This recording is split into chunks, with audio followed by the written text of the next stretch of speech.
আসসালামু আলাইকুম এভরিওয়ান। তোমার প্রতি অনুভূতি গল্পের 8 নম্বর পার্ট। আর আপনাদের অনেক অনেক ধন্যবাদ, কারণ আপনারা এই কয়দিনে আমার টিকটকে 6 মিলিয়ন লাইক কমপ্লিট করে দিয়েছেন। আর আমি কখনো ভাবিনি যে আপনারা আমাকে এতটা ভালোবাসেন। তো চলুন বেশি কথা না বলে গল্প শুরু করা যাক। দারোয়ান বাধা দিতে চেয়েছিল, বুঝিয়ে শুনে চলে আসতে লাগলাম, কিন্তু বেশি দূর যেতে পারি নাই। পেছন দিক দিয়ে কে যেন আমার হাত টেনে নেয়। আমি পেছনে তাকিয়ে দেখি রিমি। কিছু বলার আগেই আমার গালে সজোরে চড় বসিয়ে দিল। রিমি কান্না করতে করতে বলল, কোথায় চলে যাচ্ছিলে তুমি? রিমি, আমি মুখ দিয়ে কিছু বের হচ্ছে না। রিমি কান্না সুরে বলল, রিমি আমি কি, হ্যাঁ কি ভেবেছো তুমি? চলে গেলে সব সমাধান হয়ে যাবে? মাথা নিচু করে বললাম, রিমি আমি চাই না আঙ্কেল আন্টি কষ্ট পাক। রিমি বলল, তুমি আব্বু আম্মুর কষ্টটাই দেখলে, আমার কষ্টটা দেখলে না? তোমার জন্য আমার ভিতরে যে কি রক্তক্ষরণ হচ্ছিল তুমি জানো? কাগজটা পাওয়ার পর এক মুহূর্তের জন্য মনে হচ্ছিল এই বুঝি সবকিছু অন্ধকার হয়ে এলো। রিমি কান্না করছে অঝর নয়নে। আমি বললাম, রিমি তুমি বলো আমার কি করা উচিত ছিল?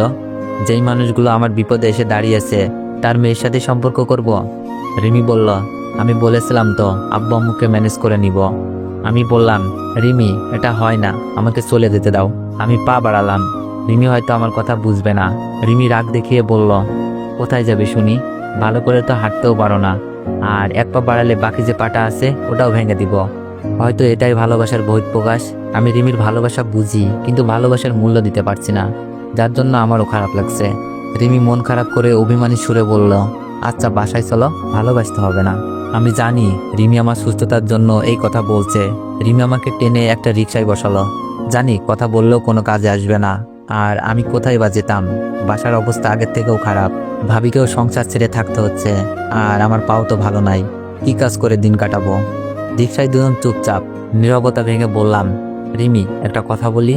রিমি বলল, বলো। আমি বললাম, রিমি আমি তোমাকে ভালোবাসি, কিন্তু তোমার পরিবারের বিরুদ্ধে যেতে পারবো না। আর এখন আমার লক্ষ্য হচ্ছে ভাবিকে তার সংসার ফিরিয়ে দেওয়া। রিমি বলল, আমিও তো তাই চাই, তুমি তোমার পরিবারের সম্মানে ফিরে যাও, আর ভাবিও তার সংসার। আমি বললাম, রিমি আমার একটা অনুরোধ রাখবা? রিমি বলল, বলো। আমি বললাম, আমি চাই তুমি আমাকে ভালোবাসো, এটা যেন কেউ না জানে, বিশেষ করে তোমার আব্বু আম্মু। আমরা বন্ধুত্বের মতো থাকবো। রিমি বলল, ঠিক আছে, আগে বাসায় চলো। রিমিদের গেটের সামনে চলে আসলাম। ভিতরে যাওয়ার সময় আঙ্কেল সামনে পড়ল। আঙ্কেল বললেন, কোথায় গেছিলে রিমি? রিমি বলল, আব্বু অনেককে নিয়ে একটু ঘুরতে গিয়েছিলাম। আঙ্কেল বললেন, আচ্ছা ঠিক আছে, বাসায় যাও, তোমার আম্মু তোমাকে খুঁজছে। রিমি বলল, আচ্ছা আব্বু। রিমি মিথ্যাটা খুব ভালোই চালিয়ে দিল। বাসায় যাওয়ার পর আন্টি বলল, কই গেছিলে রিমি? রিমি বলল, আম্মু অনেককে একটু ঘুরতে নিয়ে গিয়েছিলাম, আর আমার মনটাও ভালো ছিল না। আন্টি বলল, আমাকে বলে যেতে, কত চিন্তা হচ্ছিল আমার। রিমি বলল, সরি আম্মু, আর এমন হবে না। সেদিনের পর থেকে রিমির সাথে আমার বন্ধুত্বের সম্পর্ক, কিন্তু রিমি এটাকে সীমাবদ্ধ রাখছে না, বিভিন্ন সময় আবেগ দেখিয়ে ফেলে। তবে আঙ্কেল আন্টি এই ব্যাপারে কিছুই জানে না। আর আমি রিমিকে বলেছি, আমি রিমিকে তখনই ভালোবাসবো যখন আঙ্কেল আন্টি মেনে নিবে, আর প্রতিষ্ঠিত না হতে পারলে তো কোনোভাবেই মেনে নিবে না। আর আমার প্রধান লক্ষ্য হলো পাটা পুরোপুরি ভালো হয়ে যাওয়া। ভাবির সাথে মাঝে মাঝে কথা হয়। ভাবি এখনো নিজেদের বাসায় আছে। আমাদের পরিবারের লোকজন নাকি খবরও নেয়নি। ভাবিও সেই অপমানের কারণে কারোর সাথেই কথা বলেনি, আর ভিডিও পাওয়ার কোনো ক্লু খুঁজে পাইনি, আর পাবো বলেও মনে হচ্ছে না। তাই বলে জীবন থমকে যাবে এমনটা না। আঙ্কেল আমাকে তার অফিসে পার্ট টাইম জব করতে বলেছিল কিছুই করতে হবে না, কিন্তু আমি নিজেকে ছোট মনে করব ভেবে জবটা দিল।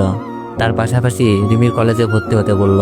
দয়া করে ভিডিও কপি করে কেউ মেনশন না দিয়ে ভিডিও আপলোড দিবেন না। আসলে এই কয়েক মাসে আমার মনে হয়নি আমি অন্যের বাসায় আছি। এতটা আপন করে নিয়েছে এই পরিবারটা, আর আঙ্কেল তো আমাকে তার ছেলের আসনে বসিয়েই দিয়েছে। ওদের কাছে একটা প্রাণ অমূল্য। ওনার ছেলেকে বাঁচানোর জন্য উনি চাচ্ছে আমার ভবিষ্যৎটা যেন সুন্দর হয়, আর টাকা পয়সা ওনার কাছে কিছুই না।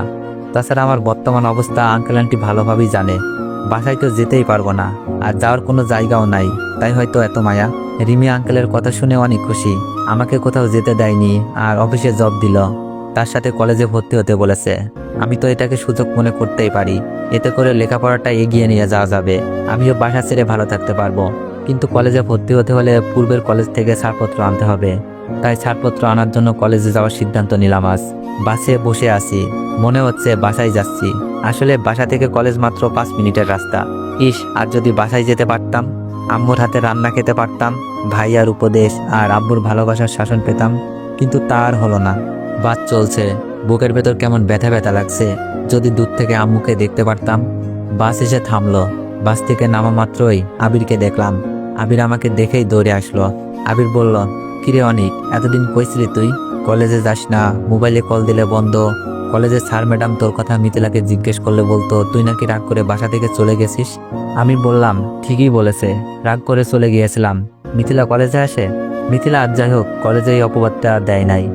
আবির বলল, প্রতিদিনই তো আসে মনে হয়। কেন গেছিলে রাগ করে, আর মোবাইল বন্ধ কেন? আমি বললাম, এমনিতেই আব্বু মারছিল, পরে ঢাকায় মামার বাসায় উঠি, ওইখানেই ভর্তি হব, তাই কলেজ থেকে কিছু কাগজপত্র তুলতে এসেছি। আমার তো কোনো মামাই নাই, তবে আমার কিছু বলার ছিল না, মিথ্যাটা বলতেই হলো। আবির বলল, ও আচ্ছা, কলেজে যাবি এখন? আমি বললাম, আচ্ছা চল। আবিরের সাথে কলেজে গেলাম। কলেজে পুরনো স্কুল জীবনের বন্ধুরা এসে ভিড় করলো। কই গেছে আমি, কলেজে কেন আসি না, রাগ কিসের জন্য, আব্বু মারলে বাসা থেকে যাওয়া লাগে, আজ থেকে কলেজে আসবি কিনা। সবগুলো সত্য মিথ্যা বুঝিয়ে প্রিন্সিপাল স্যারের রুমে ছাড়পত্রের জন্য দরখাস্ত দিলাম। স্যার জানতে চাইলো কারণটা কি। আমি স্যারকে বললাম, ঢাকাতে একটা পার্ট টাইম জব পাইছি, তাই ওইখানে ভর্তি হব। স্যার আমাকে কাগজপত্র সব বুঝিয়ে দিল। পরিচিত স্যার ম্যাডামের খবর নিলাম। সবাই আমার না আসার কারণ আর এই কলেজ থেকে চলে যাওয়ার কারণ জানতে চাইল।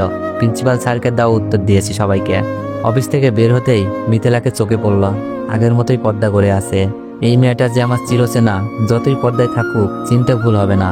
মিথিলাকে দেখে কেন জানি ঘৃণা আসছিল না। মন চাচ্ছিল মিথিলাকে গিয়ে জিজ্ঞেস করি, কেমন আছিস মিথিলা, আমাকে বাসা থেকে বের করে খুব সুখে আছিস তাই না? মুহূর্তেই চোখ ঘোলা হয়ে আসলো।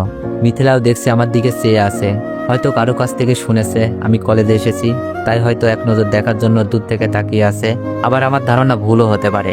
আমি বেরিয়ে যাওয়ার জন্য হাঁটতে থাকি, মাথা নিচু করে মিথিলাকে দেখি নাই এমন একটা ভাব নিয়ে।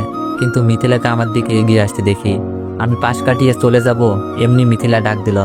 তো এভরিওয়ান, নেক্সট বার চাইলে একটু বেশি বেশি কমেন্ট করুন আর একটু বেশি বেশি কপি লিঙ্ক করে দিন। ধন্যবাদ।